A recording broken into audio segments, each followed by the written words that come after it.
So what are your plans now that for the rest of the year? I know you got a tour coming. It's not huge, right? No, it's big. It's big. How long does this last? It's starts in September, and it'll be. I'm going abroad with it, and it's arenas. So yeah, I'm doing Red Rocks again. You should come out and do Red Rocks with me. Yeah, I'll do Red Rocks. That'd It's be been blast. a while. Yeah, it's been a while. That would be blast. You should That's do such Red a great fucking place, dude. It's my favorite place. It's And my the favorite world. venue. The world. Yeah, come out and do Red I Rocks. used to go see bands there.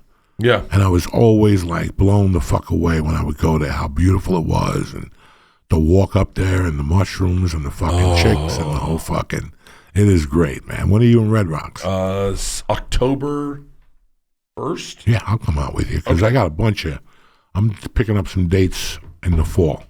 2 dates really? a month, yeah. Casinos, shit like that. God, that would be great to have you out there. Yep, October 1st. Yeah. It's a Wednesday. Okay, that's Yeah, even better. October 1st, Red Rocks. I got to go out there. I miss Colorado. Yeah, I can't convince the girls to go out there with me. It's killing me. yeah. Joe was just there 2 months ago, and I just miss it. I just want the girls to see it. Oh, yeah, I was talking to Joe on the phone when he was out there. Yeah, when he was out there. Yeah. I want the girls to see it. I want them to see where God's land. That's what I call it. That's Rick, God's I'll land. tell you what, we do it right when we do Colorado. I'll have Leanne reach out to Terry, and we'll set it up. It is so How do fun. you do it? How do you do it? We get these we rent out a whole hotel that's all on a river and in Evergreen, and we rent out the whole hotel and everyone's there. It's so fucking great, Joey. It's so great. I need a couple days in Colorado. Yeah. Okay. Let's. We were thinking I'm about- excited for Red Rocks. We now. were thinking about where to go in August, and I'm like, Colorado's just not. I mean, you want to see it in the summertime, Yeah. but you also want to see it in the winter. Fuck yeah. You know, I love all that shit. Like, I would start in Aspen and take them back down Independence Pass because that only opens 3 months a year, Yeah. 2.5 months a year. Yeah. And you better catch it by mid-September. If not, you're fucking done. God, Colorado's so fucking it's fucking beautiful. great. And I was going to move there, Bert. I was already moved there. I was going to move to the other slope, Grand Junction, towards there. I was going to go away from Aspen. Telluride. Oh, That's where I wanted to move wow.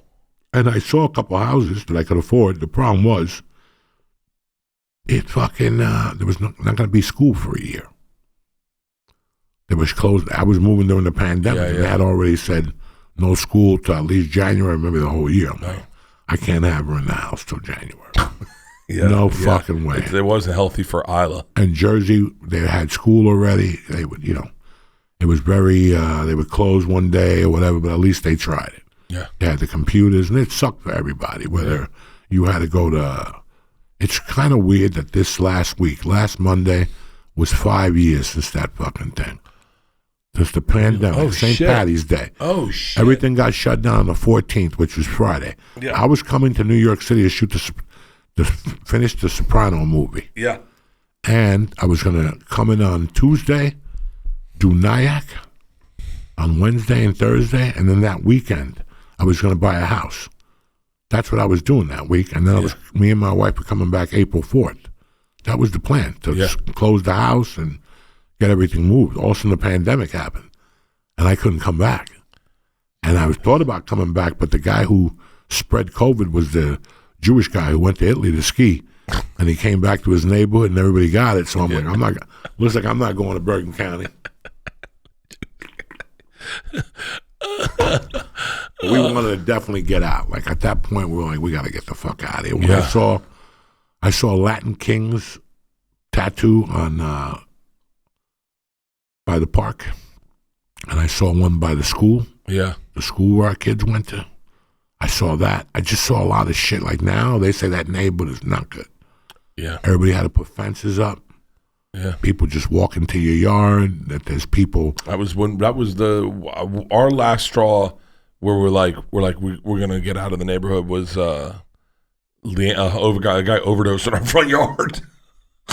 Leanne had to call 911, and she's on FaceTime with me. Like, there's a guy, he's passed out in our front yard. He's overdosed, and they came in, they gave him Narcan, and he woke up, and they took him to the hospital. But it was like, And that was when we were redoing the house, man. That was when it was getting scary too, because once you put a fucking porta potty in your front yard, you become a homeless fucking haven. Every homeless guy in the world took a shit in that front yard. We had to empty that porta potty like twice a week because homeless guys pulled up one time and there was a line in my a guy was waiting to take a shit in my porta potty in my front yard, and I was like, all right, I'm fucking. Where do you live now? Up north? Yeah, we live over in Sherman Oaks. It's kind of funny how everybody kept saying something's going on with those comedians. They're all leaving in a rush. Yeah. We'll find out in time. There was nothing going on. No. It was just time to go. If you were there. I think it was the right time for everyone to meet. Yes. It was the right time. It was right for me. Yeah. And it hurt me to leave, and it bothered me a little bit. But I knew that I didn't want to raise my daughter there. That area was getting worse, and I didn't see the point anymore. You could live anywhere right now and do comedy. You could live anywhere. It broke my heart to leave the store, and it broke my heart to leave my friends. But I had to do it for myself and for my family. I'd done, this is another thing I look at now. I look at, and when I say this, it's a little hypocritical. Because if I knew what I knew now, I would have got out of LA in 2013, 2014. If I knew what I knew now, I would have gotten out of LA in 2008. But the problem was, I also enjoyed what was happening at the Comedy Store.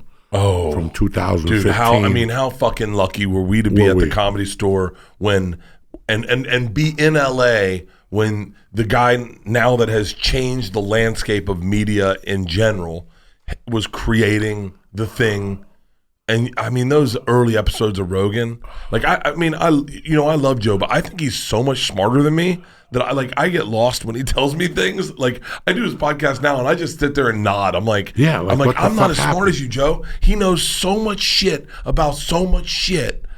I'm like, but those early Rogans when he was just a meathead, those were the funniest fucking podcasts. We used to go on there and go crazy. You knew it that you were going to get a great response. So when I went on Rogan, I knew I was going on Johnny Carson in the 70s. Yeah.